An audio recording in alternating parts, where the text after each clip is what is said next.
Alrighty. So we're very excited to have Michael Averill here today. And thank you for joining us, everybody who's popping in. Um, I'm just going to give a little intro to Pandion Music Foundation for those of you who don't know. Just do a little blurb here.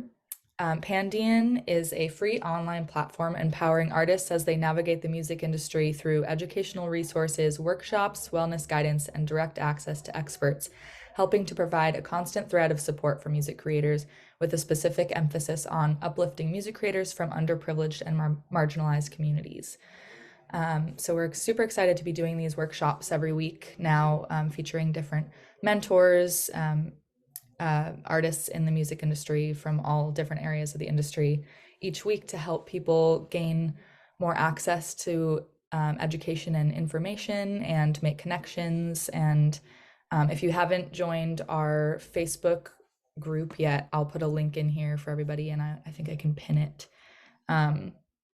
So go join that Facebook group because it's going to be a place for us to kind of connect and collaborate and meet each other. So we're excited about that.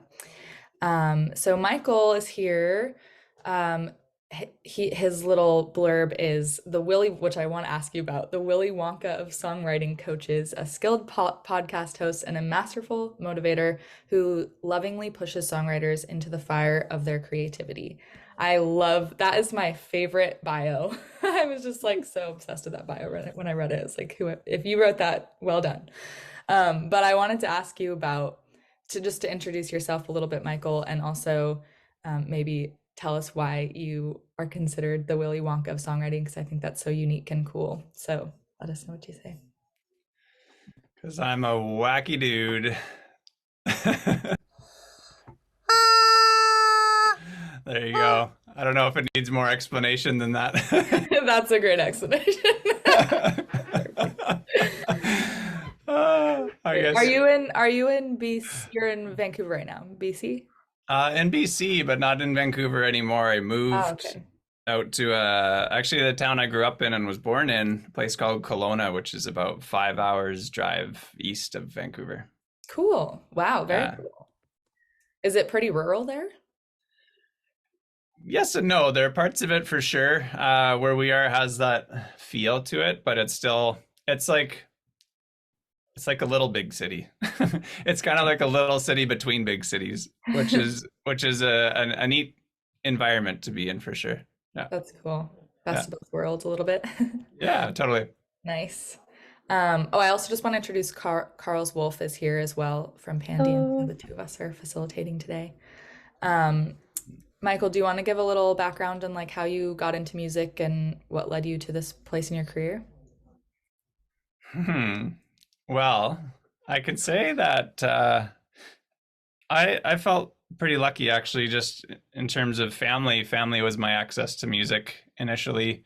My dad was a teacher in the school district where I live now, and he taught all over the place, and he taught for like 43 plus years or so, and like he at some point, like he'd always been a musician. I think that guitar and whatnot has even gone back to my grandma and her parents too. It's just been something that they've kind of passed through family, and have always had that thread tying it all together. And so my dad has always he wrote a lot of songs, and then he became a music teacher in the district here for a good number of years. So he was always doing things and playing songs, and had an interesting style that was kind of half, I don't say sarcastic, but just like jovial and kind of goofy and funny in his songwriting, but also would have these other songs that were just like really to your soul, insightful about life. And I always just appreciated that style, but I actually didn't learn so much at first from him. It was actually from my brother. My brother picked up guitar.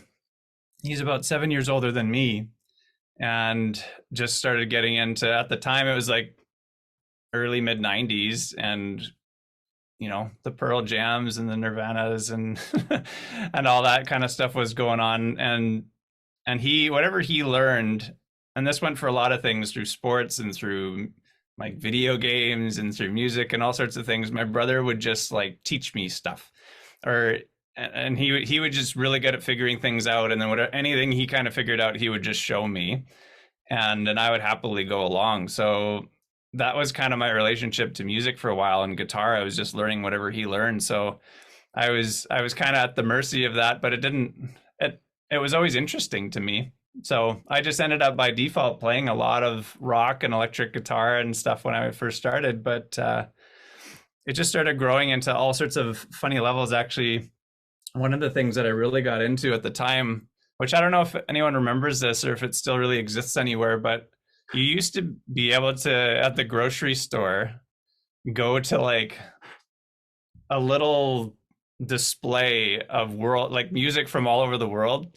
It would be like a little box, and you could push these little red buttons for the different things. So there would be like Celtic music, and then there'd be like Brazilian bossa nova, and then there'd be like Afro beats, and then there would be East Indian, like a whole mixture of different stuff. And I always used to love going to this one little display in the friggin' grocery store.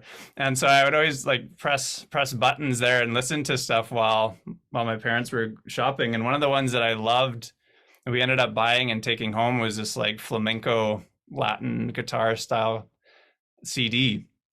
And I just studied that thing. Actually, it was back at a time too, and I had a stereo that I could program to be my alarm clock when I woke up in the morning. And it would like, I could program it to start with the song, and it would be like this epic flamenco guitar that my family would always just be like, what was going on?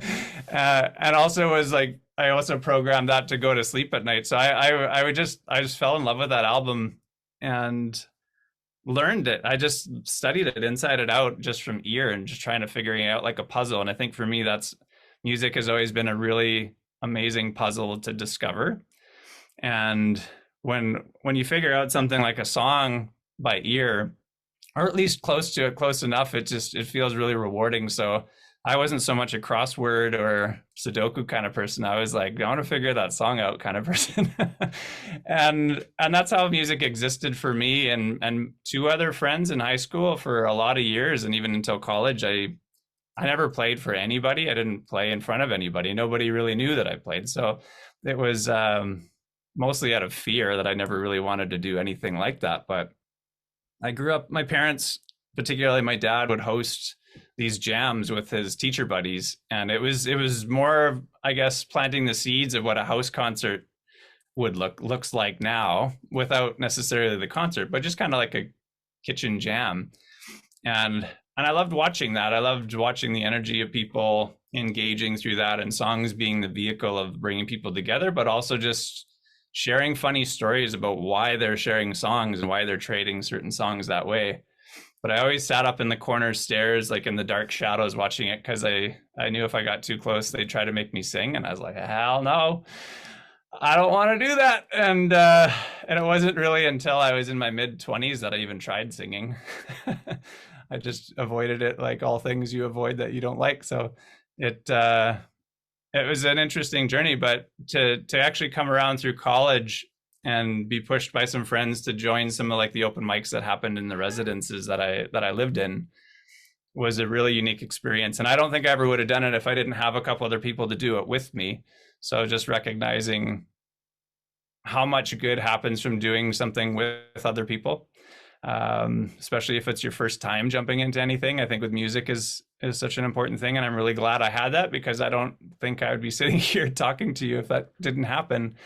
But it was in that situation. I remember I think the intimacy of just being in like a really chill university residence and just playing music with people and singing with people that we were singing along. It all of a sudden clicked, like why my dad did that and why my family like had that as like a fairly regular experience in their life. And I was like, this makes sense. I want to do this more. So that really kind of set off a chain reaction of things growing fairly rapidly for me after that, for sure. That's so cool. I feel like I feel the same way about being a musician myself, like that I don't think I would be here at all if it weren't for the people in my life that I was like doing music with and who were like pushing me along kind of. I was so scared to get into it in the beginning. Yeah. But yeah, it's so important to have those people around you. Hmm. I also wanted to ask you about, I saw on your bio, I think it was on your website, that you did a big like 8-year tour across Canada. I'm really curious about that and what that was for you. Yeah. It all, I guess, everything with my music has kind of gone in journeys of like these three stages, and I think the way I've released my music has been in tandem with that. The first album I ever released and just recorded on my own. Well, the first three albums I did that, but like really not knowing anything about how to properly record at all. Like I really just got a couple of $50 mics from the music shop and did like live off the floor stuff because that's mostly how I was performing as a solo. But anyway, I my first album really turned into just trying to figure out my own story. Like I came to a place where a lot upended in my life. Like I was working another job in the health and wellness industry as a trainer, like a coach. And I was just exhausted all the time. Like I was just in the irony of the position I was in to like be a health advocate. That was the most unhealthy time in my life of just like overwork, physical exhaustion, no sleep, just couldn't really didn't really have very good skills to deal with conflict and just expression. And there was so many things that piled up in that time that just needed figuring out. And I actually just needed to leave that job for lots of reasons and that whole career path. And music was always one of these things that was the thing that actually did give me energy in that time. And so recognizing that, I thought, you know what? I wonder what it would be like to actually clear all of the, I don't say excuses, but in a way it's like they were just reasons that I'm not putting in the effort fully. Because I think if I fill my time with other things, then I can always say, oh, there's too much in the way for me to do anything real with music. So I just clean slated everything. And yeah, so I just really did some soul searching. And so like the first album that I did was really looking into myself and just trying to really understand like I have a cool opportunity here just to figure out like what I'm trying to say and what I want to do with music. And I don't know what that is. I didn't have I only had a handful of songs at the time, and I didn't see any way that they related. So I thought, well, maybe this is just a chance to start the story. And that's one thing I want to like really ground as a thread through anything we talk about today is the importance of that.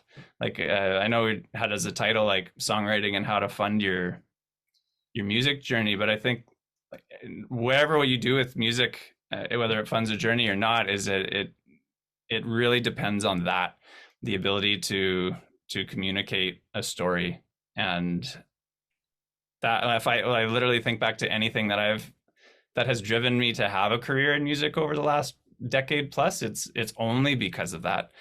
Because I can remember times when I would perform and people would ask me, oh, what's that song about? And I'd just be like, I don't know, I just wrote it on a day, on a Tuesday, and they'd be like, cool, great, see ya.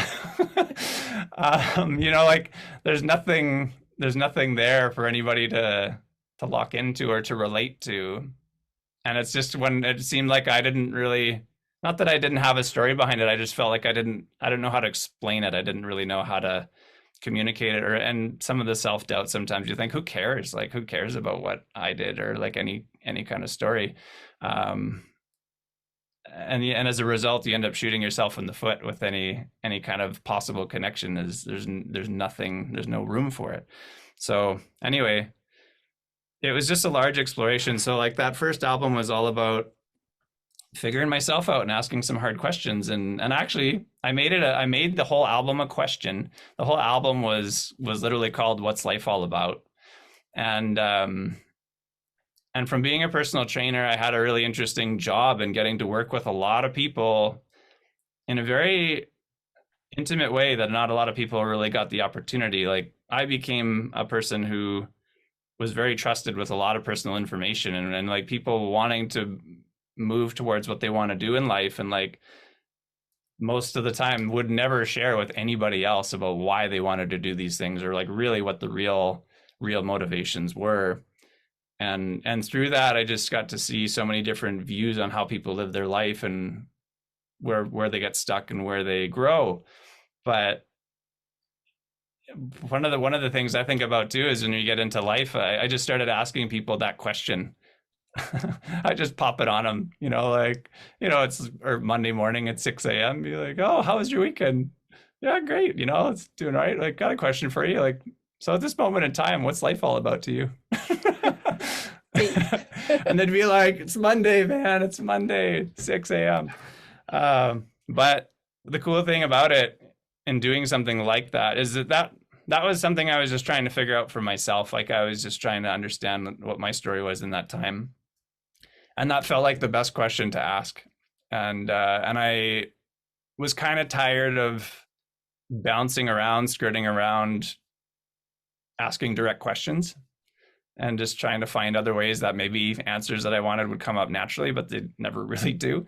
So I just started trying to be bold and would just go like straight for the jugular question and just like, bam, there it is. Like, and be in some kind of awkward pauses sometimes. But the benefit of it is I got to, the cool thing, I asked over 100 people that question in a series of months.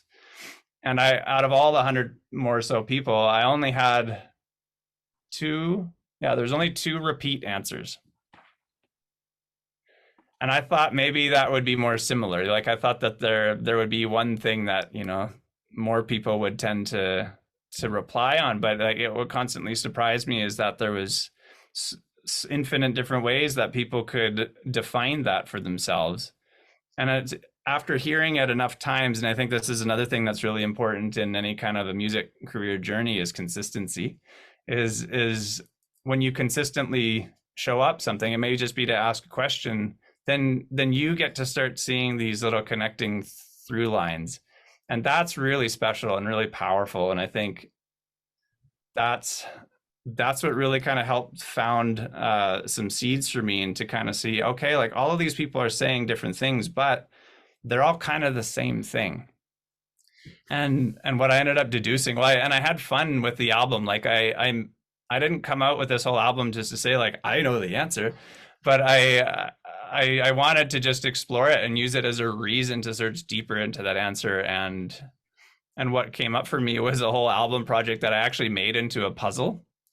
Like I made it into a game in a way that people could engage with. And so every song, I had a situation where I made a video for every song, and I released one of those a month for a whole year. And the whole album was like, what's life all about? So it was a question. And I didn't really have much money to work with at that time. And I was just recording off of my laptop and burning on CDs and writing on them with Sharpie. And I would write that on the album or on the CD, and I would put the blank spaces, and there was 11 blank spaces for the answer, kind of like a hangman game, when you play that and you have to like draw the thing, which is quite a morbid, gross thing to look at when you look at what that game actually is. But the having these blank spaces to fill, and the idea was that in the videos of each song was I would hide a letter, and you'd have to somewhere find this letter and go about this thing to ultimately like solve this album question, like what's life all about. But the other aspect of what I thought about at that time, it all meant was also to kind of have really be driven by experiences. And that was the through line I thought for everybody, is it was some form of that. I think to stop having new experiences, I think, is death. Even if you're living, like I think that really is where people just kind of lose themselves, or just don't know what's going on, or just feel kind of numb. And that was the thing, that anytime people mentioned something, it was some kind of an experience, like whether it was collaboration, whether it was connection, whether it was community, whether it was whatever, it was something related to being a part of something and having an a or multiple experiences. So all of these songs were songs that had pointed to me at the time of different angles on that. And so with each video, I would put a suggestion at the end of the video of something that they should try and just to experiment with and have a whole month to try it out. And part of that for me was just to encourage people to be active in different ways and just do like one thing at a time and really spend the time with it. But I also was looking at social media and just feeling like a lot of people were complaining about it, and it still hasn't changed, like as a place where it can be kind of negative and hard to be. And just I was trying to look at, are there ways to create better conversation here? Are there ways to have increased comfort with the way that people show up here, and maybe they could be more real, maybe they could be a little bit more themselves and actually maybe feel better from being in the space as opposed to worse sometimes, you know? So that was another part of it, is I wanted to have these prompts to see if that could happen, and if we could have some kind of discussion online, then that would be cool. So it was a big thing. That was a really cool experience, and it helped me learn a lot. And all that to say, like, that really fed into the whole walking tour of Canada that I did, because in that space, it really made me look at how we communicate just in our day-to-day language. And there's certain phrases and certain things that we say that just started to ring differently with me. Like, why do we actually say that? You know, one thing particularly that happened at that time in the foundation was my dad passed away, and my dad was somebody who influenced me a huge amount, not just in music, but in many ways, as we can't escape from being influenced by our parents and shaping who we become. But he was a walker. Like, he loved walking everywhere all the time, and that was just kind of his preference of transport, as well as he wasn't a super social guy in a way that you might think, but like, he was a good orchestrator and a host of events and like organizing things. But really, if he was in a room, he would be quite a quiet person. My mom was always more of the talkative, socially kind of person, but during this time when he passed away, he wasn't very talkative or expressive so much with his personal feelings. And like, it wasn't even until the last year of his life that he even used the word love to my mom or to me or like anyone in our family. Like, not that he didn't exhibit that, or he just wasn't that kind of person. It just wasn't the language that was comfortable. And that alone was really striking for me. But even more so when he passed away, like, anytime you hear about somebody passing away, like, what's our response? You know, we apologize. We say, I'm sorry. And I never really understood that. It didn't make sense to me. And at that time, a lot of people were coming up to my family and I and would say that, and they'd say, I'm sorry. And I'm like, well, it actually started to bother me after a while, and I felt bad about feeling like frustrated by that, because then I'm like, they're just trying to sympathize and trying to be there in a way, I thought, you know. But yeah, you apologize when you've done something wrong. Like, you say, I'm sorry when I've effed up or I've hurt somebody else, or I've done something like, so in that context, it really just didn't make any sense to me. And so I started thinking about it more, and I had some time to go travel. And so that whole first album I did actually ended up being a fundraiser. I did this release and I put out this music, and I did it that way because I had an opportunity. I was asked to go. This is right when I like quit my other job, and I'm like, I got to figure out what my story is. And some people at the health club that I worked at knew that, and I had played music with some of them before. And they said that, you know what, we're doing this project where we're going to go to Nepal, and we're going to go out to these like really remote mountain villages. We have this opportunity to spend time with people in these mountain communities that haven't been affected by any of the tourism that's in any of these trekking routes, but it's starting to happen. And we've been invited to go there and spend time and actually like contribute something about that. They're like, do you want to come? We need a musician to, we're assembling like a multi-team of artists, of a photographer, a writer, a painter, a videographer, and like we need a musician, and I think you'd be perfect for this. So it's like, holy cow. uh, Maybe. I'm like, I've never really thought about going to Nepal before, but it was really intriguing, and the people that were asking me were really special. So I thought, well, let me think about it. And I was trying to think again, this time it would be a totally self-funded journey, and I didn't know how I was going to do that. And I tried a lot of different things, but it then came down to being like, maybe I just need to release an album in a big way and make this the thing.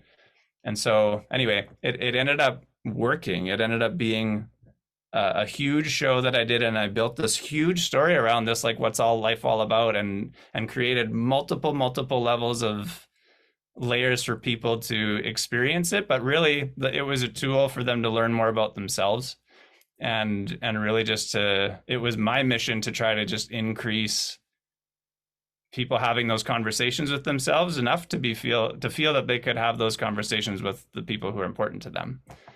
And it just kind of grew and grew. And so thinking about like life and death, and being over in Nepal, still having that question in my mind, it was just so interesting to meet so many people that really looked at death as a completely natural, everyday conversation kind of thing. Like, it's what it is, it's the only thing any of us actually share in common, no matter what, like that's the one guarantee we have. So why be afraid of it? Like why really like why is it so hard to talk about? Or it can end up not talking about it is a worse problem. So you use this as an acknowledgement that you have a lot of time to live your life, like, so just quit stalling in fear of this, like go do that. And I loved that, and that was just really refreshing to me to hear. So then when I came back to Canada after some other traveling in different parts of the world with music, then I thought, well, maybe that's the next thing. I actually woke up one morning with a song in my head that felt, well, the lyrics were, I'd rather walk 3,000 miles just to hear the West Coast wind in my ears. And it was such a funny little thing to come up. And I was like, where's 3,000 miles coming from? Like, what does that have to do with anything? And the more I kind of thought about it, it felt like it was just one of my dad's messages, like the way that he would talk, like he'd just prefer to walk. He'd make fun of all sorts of things, like going out and about in nature was a really special thing for him. And he'd rather do that than trying to figure out what size of flat screen TV to pick. And like, so that was just kind of his humor. But this song kept coming through, and the more it came up, and I ended up Googling it, and I was like, 3,000 miles widthwise is roughly a distance across Canada. And I just think about like the walking side of it, and in a weird way, the song was feeling like it was suggesting the idea to me. It's like, this is what you should do next. And I had a hard time with that at first. I was like, I feel like this is what I got to do. And I'm like, is that really what I'm going to do right now? Is that how that's just seems like a really difficult and challenging and who knows kind of risky thing to do. But it just felt like that kind of needed to be done. And so it was actually a week before my first album release that idea and song came up for me. And then without telling anybody about it or talking about it, I actually announced at that album release show that I was going to do that the next year. And I was like, I don't know why I'm saying this. And my family's like freaking out. They're like, are you insane? But there was this kind of moment when I shared it, and I was terrified. But then there are other people in the audience that were just like, I'll meet you in Winnipeg. Wow. I'll catch up with you in Newfoundland, which are like just different areas in the country. And it just started this little bit of a trickle effect that made me feel like that was a bit of a sign that was in the right direction. And so even though like all this other stuff was still going on with my album release, I had this whole walking thing now like planted deep in me, and I was really curious about that for a lot of reasons, and a lot of reasons like why the walking thing is I felt one, my dad always loved going and doing that, and like that was one thing that really resonated with me on a health situation, and just something that I always walked to school. Like I never took the bus. It was just something I never did. And and as a trainer, I always found it as a conversation piece, getting to know people and understand more about what they wanted to do.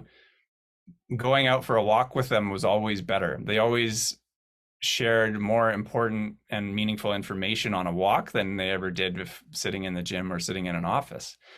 So it also it became all these layers of how this started to feel right for me came up, because I wanted to get to understand Canada more just from seeing it, and I felt like there's no better way to really get to know a space from actually like navigating it on foot. Just the details that you can take in, the different experiences that you can sit with. I was also curious just about the music in different areas. I wanted to learn more for the sake of, I thought maybe it would be kind of a cool songwriting experience to actually just be in space with other people and absorb that and write and collaborate and do that kind of thing. But the other part of it was really to explore purposely more discussion about death and loss and grief and how people handle that. And so it had those like three prongs of getting people out and about, walking, exploring loss, and just learning about Canada. And yeah, and that's where it began. And at first I thought I was just going to start it and finish it, go till it finished. Like I didn't know what that looked like, if it was going to be like a straight line across Canada, but it didn't really make sense because then it would avoid the northern provinces and or territories, and I wasn't sure how that was going to happen. But then right before I ended up meeting the person who ended up becoming my wife, and then that very much shifted my plans for everything, and we're just like, oh geez, well, if this is going to work, then I can't indefinitely be gone forever. Like, so it changed things where I went away for the first chunk of it for 4 months and then came back, and then we were kind of figuring things out. So that's why it took so long. It took many years because I mostly did it in the summer times because we wanted to grow and work on our relationship.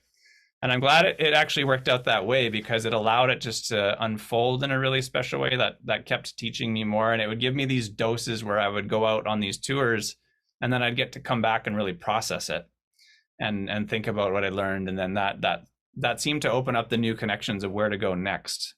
And the thing about these tours, it was kind of a purposeful thing with this, was really trusting guts and instincts on where to go and who to talk to and what to say.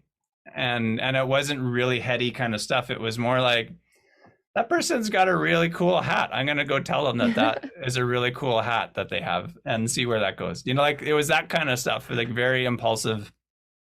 But the crazy things from doing that happened, like one of them when I was in another city, and this is one of those things that made me feel I was doing the right thing, going back to my dad and not really expressing so much from his personal side or his feelings or his own stories. I feel like I didn't really like push asking that while he was alive, and when he died, I had that as a major regret. I feel like, oh man, like there's so much I would have wanted to know. Like I knew something about his history in the 70s, that he had a really big opportunity with music to have a career, and he turned it down. But I didn't know anything more than that. Like it was up in the Yukon when my family lived in like the North Gold Rush area for a few years. And so I thought, well, maybe there's something I can find. And while on tour one night in another city, I dropped into an open mic, and I got there early. The only other person was the sound tech, and he was just sitting up at the bar, and I had this instinct to go talk to this guy, and I was like, I don't know why, just other than to say hi, that maybe that's it. But I said hello to this guy, and he wasn't the sound person or the host. He was just there to set up the gear for the regular host and then leave. So he was only going to be there for half an hour. So if I didn't go up and talk to him, I would have missed this whole thing. But I just said, hey, like, are you from here? And I'm new to this city. I'm just learning the music scene. And he's like, no, I'm actually from the Yukon. And I started chatting with him a bit more, because it was that very day that I decided I was going to start trying to research a bit more about my dad. and his story, and maybe I could find some stuff if I started digging. And turns out this guy's from the city that they were near when all of this blip in his music career happened. And I was like, crazy. I'm actually just trying to learn more about my dad. And he's like, what was his name? And I told him, and he just like sips his beer and he looks up at the ceiling. He's like, you know what? I think I've heard your dad's recordings of a live performance from the festival from 1976 in our attic at home. Wow. Wow. That's crazy coincidence. I was like, are you kidding me? Like, how is that even possible? And like, it turns out that this guy's dad was the artistic director of that festival. That it was the only festival my dad ever played in, and that they had all this stuff. And so anyway, it opened up this thread to connect to the people who recorded my dad, which were like hosts of this radio station. And they're still alive, and they sent me an email a couple of days later saying that they still had all this stuff. And so they started sending me songs. They sent me about 23 songs that they still had recording that they digitized from having on old like tape and cassettes, and then they had photos of him in the studio. They had a festival program with all the other artists that he played, which are like Canadian legend artists. They're all like Juno award-winning artists, and like that he got to share stages with. And then they had an interview. An hour-long interview of him speaking to the host of this radio station. And they ended up actually using one of his songs as a theme for a national broadcast. And I know lots of you here are in this, like, familiar with the sync world. Like, he essentially had his first song he ever wrote become the theme of like this massive national radio show for a while. And that's what got him into this festival and all of these things. And so having this interview was amazing because I all of a sudden got all these answers. And it was kind of like my regret was had that opportunity. Like, I felt like I got a second chance, which felt like a complete fluke, you know?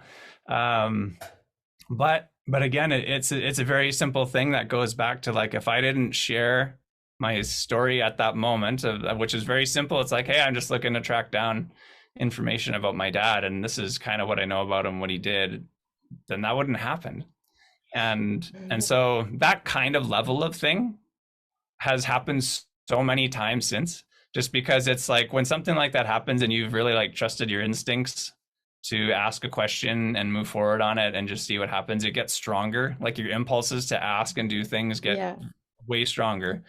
And it just keeps going and going. And so everything to do with that walking tour and anything to do with my dad that I followed just led to more stuff like that, and just like meeting really beautiful people and getting really unusual and cool opportunities to perform in a lot of people's homes, festivals, trains, boats, like anything and everything you can imagine and maybe can't imagine. Like, there's just unusual stuff. But the kind of through line again is like, the more I felt my story was filling in from just asking questions that felt like they needed to be asked, my music career kind of has taken care of itself. Like, it's just really filled in the gaps with stuff that has always really felt good. And even though it hasn't always been like monetarily supportive, it's been in other ways. Like, people have contributed like flights to other countries for me, or like, I was going to ask you, did you get from all these people that you've met, I was about to say, you know, so you were a personal trainer, then you sort of like, you knew that wasn't for you energy wise, it was just making you exhausted, and then you went to Nepal. So how did you fund that? Was that all of these other, did you go on tour, and did that contribute towards your Nepal trip? That was that whole first album release. So I worked it out so that I actually used Indiegogo at that time to actually serve as a ticket sales thing. Okay. So I actually had tickets to the show running through that, but the whole idea was that for this other project, and that I was going to Nepal for these other reasons. But it also then gave me this opportunity to like look at how to give back, you know, like, what are the perks? And I never really liked just, I don't know, contributions for the sake of just that's it. Like, I always was trying to think, well, what do people get as a result of sharing, you know, taking time to support something like this? And so I looked at like, that's actually when I first started. That was the first time I ever offered up custom songwriting, have for special occasion or whatever people wanted, like that kind of a thing, or just other events. Or you can get so creative with those levels of what you can do in those campaigns, and it is such an amazing opportunity to deepen a connection with your audience if done right, you know, like if you really kind of involve them in the process and do things that they'll actually love.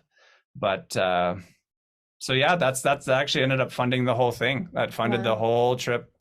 A month-long trek out there with the flights and everything, that someone donated their points on their card so I could fly. Wow. Oh my goodness. And then what was the other part about that? Anyway, yeah. So that came up as a result of that whole campaign working, and people just being a part of that journey, and which continued after the fact, you know. So I think that's so cool. I feel like musicians are just that intuition and that creativity that is like built into us. I think using that, like, I think that always really inspires me when artists and musicians like harness that and use it to help them fund, like just do what they needs to be done in order for their careers to continue and for them to like keep pushing on. It's like, I think that like those campaigns, I don't really know that many musicians who have utilized that, but it's like there's a platform that's open for everyone, for anyone to use, but it's sometimes just not thought of. Or I just like kind of like thinking outside the box like you did with that is like can be so beneficial. And it's really cool that worked out, seeing that work out. Well, there's usually a fear with those things of feeling like, oh, I'm selling, I'm asking, and like, and you know, to be honest, a lot of people's campaigns come off that way. They don't, and a lot, it's mostly because they haven't really identified any kind of story behind it, because it'll just be like, hey, we want to make an album, and that's it, you know, like give me your money. Yeah, which is, and I can't tell you how many of those show up in my email or my Facebook things. They're like, hey, I'm doing this thing, want to support it? And I'm like, what is this even about? Like, is this like, I like you, but like, I just feel like this is, it can be repelling. And it can, in a way, like, I think it's the kind of thing that has given those kinds of campaigns an icky feeling, is if people are just kind of like, I don't know how I'm going to make money for this, I'm just going to do this because it seems like it works. And then they also then don't follow through on the things that they promise. Yeah. That goes back to your asking questions too. Like you're constantly asking questions. Why would people feel the push to help me with this project? You know, and like thinking in other people's shoes and perspectives. That's just it. And that's where this whole thing about funding your music journey really blew my mind. And the more I understood about what I was trying to do, and then just consistently was out there doing that and asking those questions, and really like just trying to provide space for people to talk, you know, and like in the house, why I loved house concerts so much is I could sit in someone's living room with like 20 or sometimes like 50 or 60 people and just share a few stories about some experiences, and then like throw questions at them and actually have them have to answer in front of everybody. And it became more of a discussion, and like that would be really, really special for people to realize they're like, I've never been able to say that in front of anybody else before, or like this is something I haven't been able to do, or like I've always wanted these people around me to know this, but I've never found the right way to say it. So the fact that I could just go around doing what I liked to do and then make that happen, that kind of became the thing. I think that people saw more of like, yeah, I'll get the album and get CD, like whatever, there's songs, but really it's like, for my burned CDs, you know, those little like whatever burned CDs that with like not knowing how to record at all very well, people would give me $100. Wow. Or into that range, or like sometimes just be like, I stopped putting prices on them because people started doing that. And I was like, whoa, if I tell them this is like $5 or $10, then it's kind of actually limiting it, because it's actually not the music that they think is actually happening here. It's they're seeing something bigger, and that's what they want to invest in. It might be something that they really want to partake in themselves, but maybe don't have the opportunities or chances to do that in that way, but contributing to you doing it more is a way that they feel like they're a part of it, and that they're helping to make that happen more often, which feels really rewarding. So that is why story is important. It's like it really, really changes things. It's not just songs. It's like anything that we do. And I guess I don't know, I go back and forth about saying this, but like, because everybody that's doing music here isn't always going to be out doing like an artist thing, or they're not going to be performing. Like, lots of people are here in sync, and like it's a very different situation. But you know what, it still is just as important there, because like so many of the sync things that I've ever been a part of are because of the same story about like sitting down and chatting about that with like meeting people on the lines, and actually even in listening sessions, you see how many opportunities. Like we all have been a crap ton of listening sessions, and there are chances often, and more I see them now too, where after a song is listened to, there's a moment where they'll say, "Tell me something about this. Like, what's this all about? Why did you do this?" Like, and that's a pretty golden moment to be able to just utilize, and it's something I think we don't really put attention into, of like how important that can be, and to be prepared for that, or at least to be ready to spend some time, because it can further a conversation. It can go further, like having that with somebody who I didn't even know is a sync agent.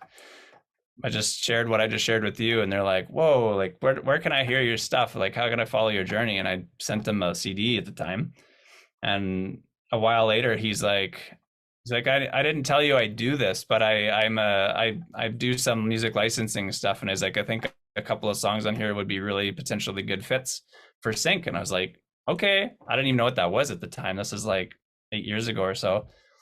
And yeah, I went different paths. 4 years later, he drops me a line. He's like, hey, we got a sync for one of your songs. And it was for like a Hallmark movie situation. And I'm thinking in my mind, I'm like, what the heck song did they want to use? And coming back to it all, is it ended up being a really obscure song. Like, all the rules we know about like what songs work for sync do not apply to this song at all. Like, it's like a minute 30 long. It's not recorded that well.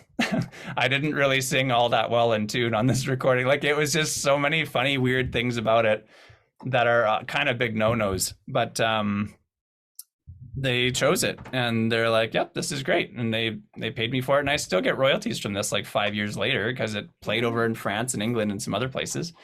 But it's a song that I wrote about my dad after he passed away. So like, again, comes back to writing in a way, or whenever as a songwriter, finding ways into yourself and like what is important to you and how you say things is, I think, first and foremost what you got to do. Like, there's always going to be lots of talk about writing for clients and writing for other people and putting those needs in mind. Yeah, for sure. But if it's not with a fusion with your spin and like starting from that core from you, it's not going to be, you're not going to feel it. You're not going to feel the emotion or feel like the actual true layers behind it as much. And again, looking at a lot of the listening sessions, you hear what music supervisors are saying. They're like, we really want to hear something that feels authentic. We want to hear something that feels real. We don't want to know that you've written this for sync. Like, what is your version of a home song? Like, use that as inspiration. Like, how do you talk about it? What's empowering for you, not just for who you think it might be empowering for, So I've got a lot of proof and feedback from having things accepted that were kind of surprising, I guess, that I thought, wow, I didn't think that would land. That feels too specific to me. But those have been the only ones that have actually really worked in those levels in that playing field. Mm. Well, we only have 10 minutes left, which I'm always like, oh, I wish we had more time. I know. It went so I could fast. just talk to you forever about this stuff. I love listening to Michael. I know. Oh, it's so inspiring.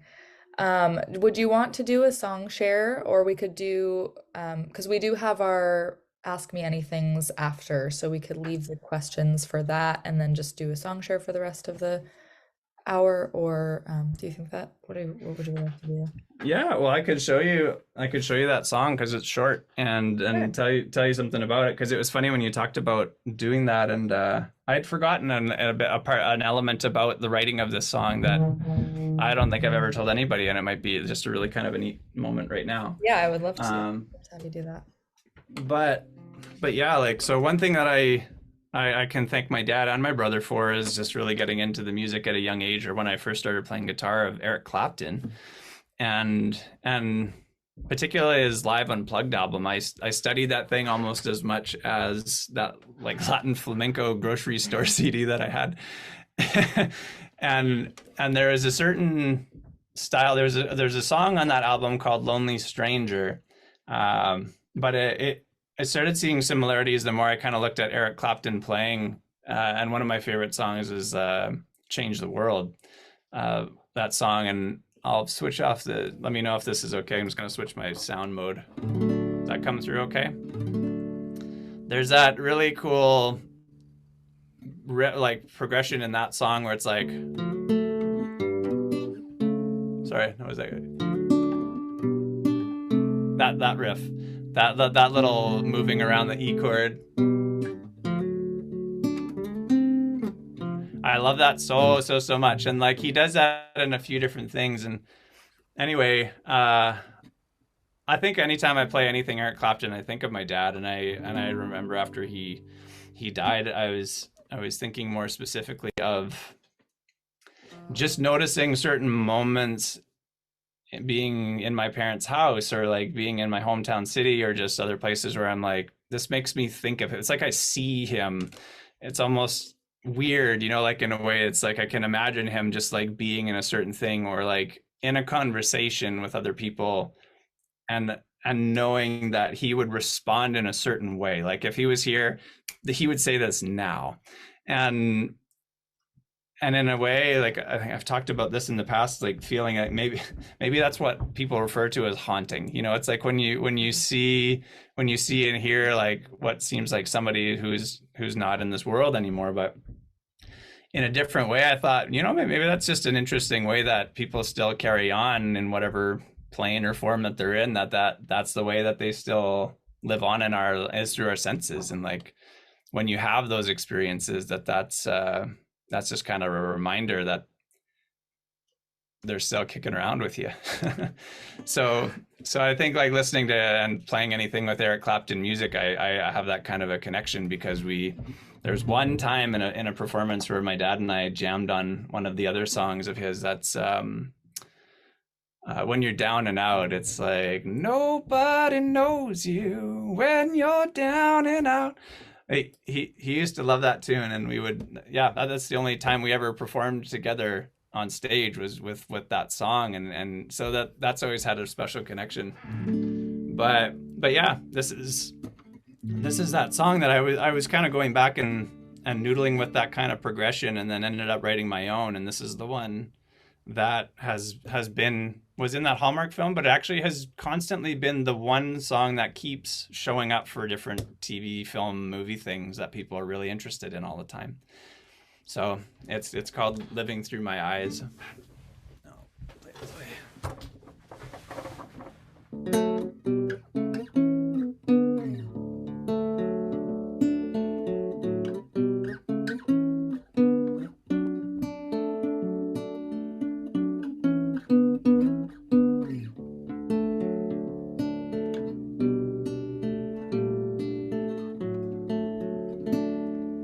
Sometimes I know you are here.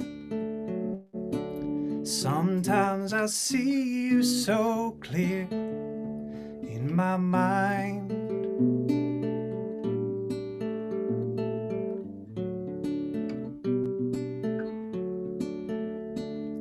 I hear you wherever I go. I feel you in all that I do in my life. You're by my side.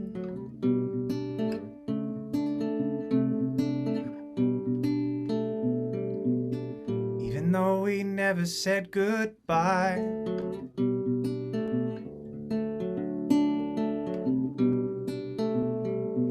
I know nobody really dies,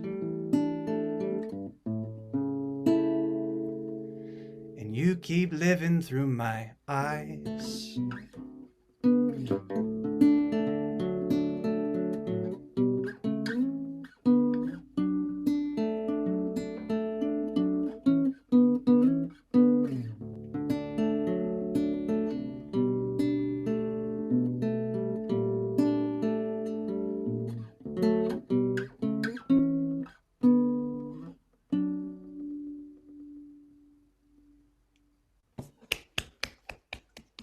That was beautiful. I love that song. Gorgeous.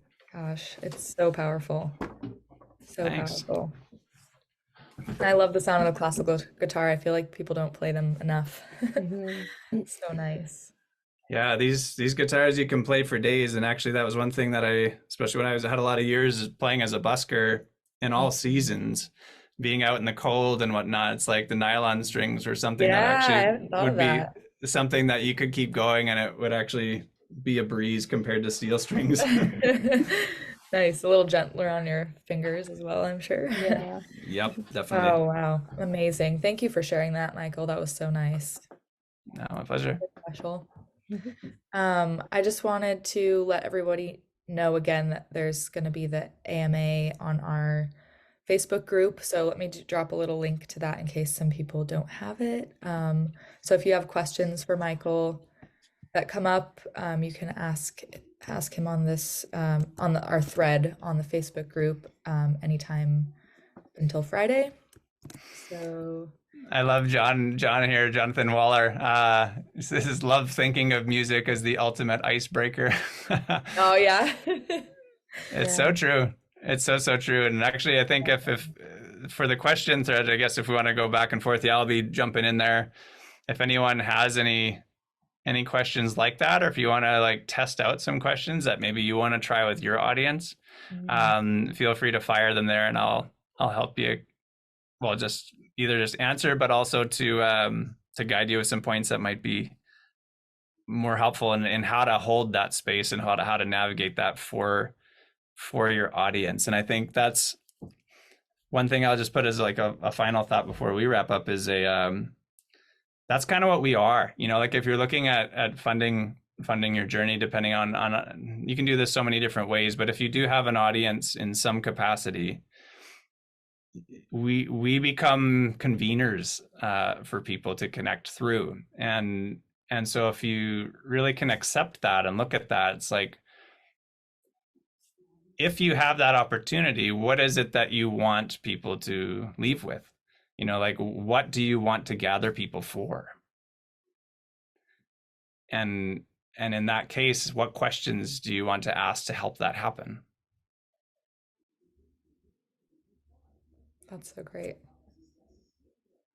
So I think people don't ask those questions enough in all areas of life, I think, not just music.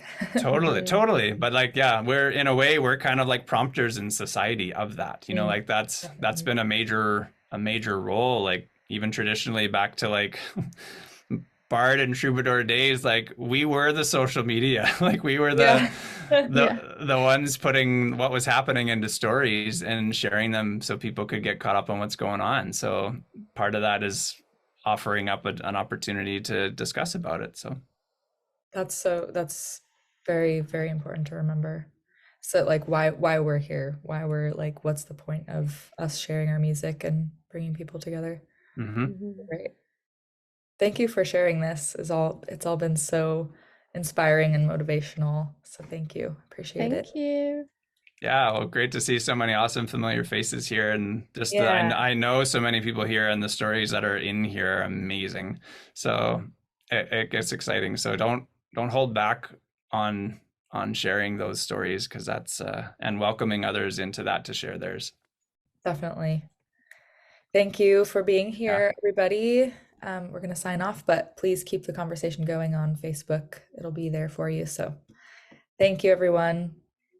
Awesome. Thanks, team. Thank you. Yeah. See ya. Bye.